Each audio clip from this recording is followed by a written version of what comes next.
Neste vídeo vamos falar um pouco sobre graus de definição de projeto, o nível de definição de projeto, comumente denominado LOD, e origem de objetos.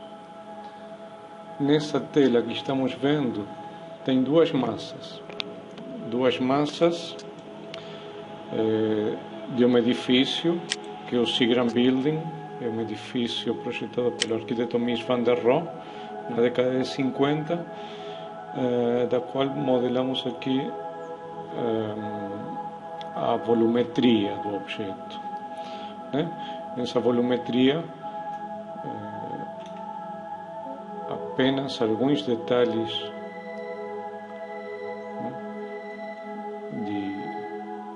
de arestas foram incorporadas. Não em todas as arestas, mas em alguns locais foram incorporados esses detalhes. Muito bem. Aparentemente essas duas massas são iguais, para o sistema. No entanto, foram desenvolvidas por processos diferentes. A massa da esquerda, ela apresenta essas alças de controle. Se eu puxar essa alça, eu vou deformar esse plano horizontal, por exemplo. Se eu puxar, não vou fazer isso, eu vou deformar esse plano. A massa da direita não apresenta esses elementos. Qual é o problema aqui? Ou melhor dito, qual é a situação? A situação é que a massa da esquerda foi desenvolvida como um elemento chamado, dentro do Revit, In-Place Mass, através desse comando In-Place Mass, do qual podemos, se executado, damos nome a essa massa, podemos criar um elemento sólido, um elemento de massa. Então, vejam que depois que está criada, alguns controles sobre essa massa nós temos. Eu vou apagar esse elemento. A segunda massa, ela, embora tenha sido criada dentro desse In-Place Mass, a origem dela não é um traçado nativo do Revit. A origem dela é a importação de uma massa sólida criada em outro programa, especificamente o AutoCAD. Então, eu vou abrir aqui o In-Place Mass novamente.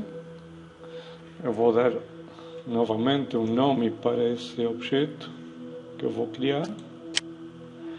E, ao invés de fazer o traçado do objeto, o que foi feito foi a inserção de um objeto tridimensional sólido modelado em AutoCAD.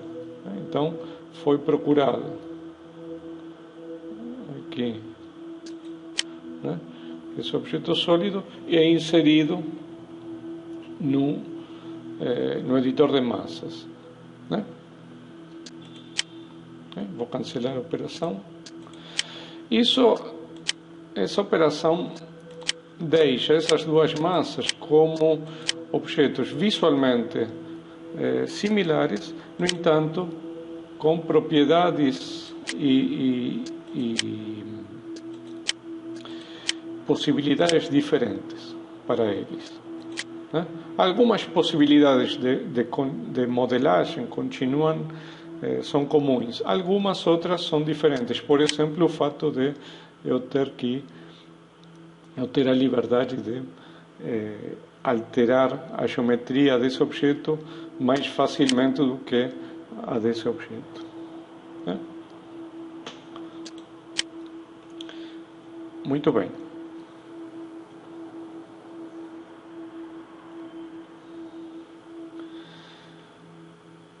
Qual é essa consequência de esses dois processos diferentes tem consequências na manipulação do objeto, né?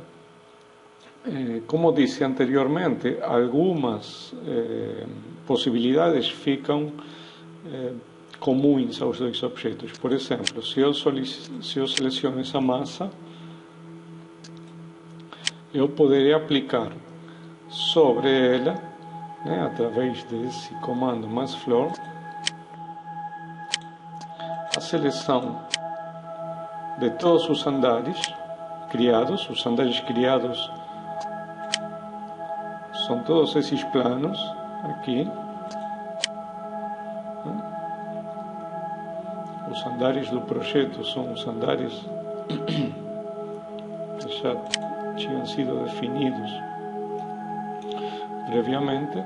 Então, poderei aplicar nesses andares, né, um comando de interseção, né, de esse elemento volumétrico com os planos correspondentes a cada andar. E isso vai gerar no meu modelo um outro objeto de uma subcategoria de objeto massa, que é o massFloor, né, em cada um desses andares. Essa propriedade de massa, ela pode ser aproveitada tanto para objetos importados como esse, né? Vou selecionar, ele permanece.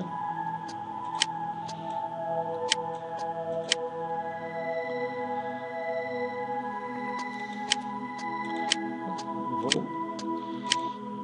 criar aqui. Depois vamos ter outro vídeo específico para tirar proveito desses elementos de massa, né, de massa de andar, né? Bom, então está claro que esses dois objetos foram feitos por processos diferentes. Isso também vai ter implicações na visibilidade dos objetos. Por quê? Porque eles, embora sejam de natureza similar, eles são de categorias e estão categorizados como estruturas diferentes nesse modelo. Então vamos ver aonde vamos notar essa diferença.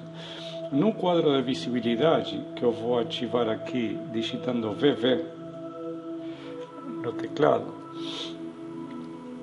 nós temos algumas abas com tipos de classes de objetos, né? Classes de categorias, né? E temos aqui na primeira linha Model Categories, vamos encontrar uma categoria de massa. Se abrimos essa categoria, encontramos várias subcategorias, dentre as quais uma que já conhecemos aqui, massFloor, né? E a categoria Form, que se refere à forma volumétrica da massa. Bom, se eu desligo, né, toda essa categoria, o que vai acontecer no nosso modelo? Né? As duas massas vão ser desativadas, claro, porque esses dois elementos eram massas. Muito bem. Agora, eu vou ativar a massa. Liguei novamente os elementos. Agora eu vou aqui em Import Categories. E aqui o que vamos encontrar? Vamos encontrar os layers e o elemento que foi importado do AutoCAD para gerar a segunda massa. E vejam que se eu desligo, né, essa linha Mass Sequence, é o layer pertencente ao sólido 3D que foi criado em AutoCAD.